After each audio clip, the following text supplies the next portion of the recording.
Everyone, welcome to install Mania. In this tutorial, I am going to show you how to install Gemini CLI on Windows 11 PC. Gemini CLI is a AI agent that help you to create any kind of coding based project on Windows 11 PC. So I will show you how to install this on Windows 11. At first, I open my browser and then type Gemini CLI and hit enter. Then scroll down and go to this GitHub website, and this is the official repository of Gemini CLI.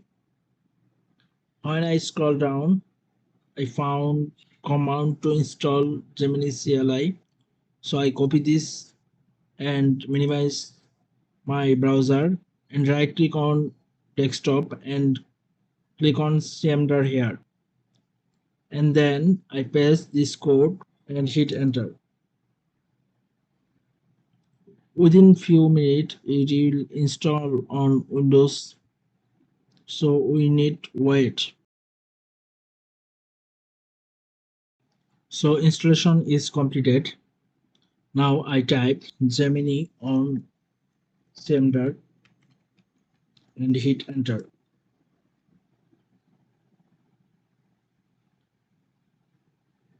When I hit enter, it is running on command line. So it is the user interface of Genie. Here I can easily create any kind of project by this command line using AI. So that was my video. In this video, I will show you how to install Gemini CLI on Windows 11 PC. If you like this video, please hit the like button. If you watch this video on YouTube, please subscribe my YouTube channel. If you watch this video on Facebook, please like and follow my Facebook page. Thank you for watching this video.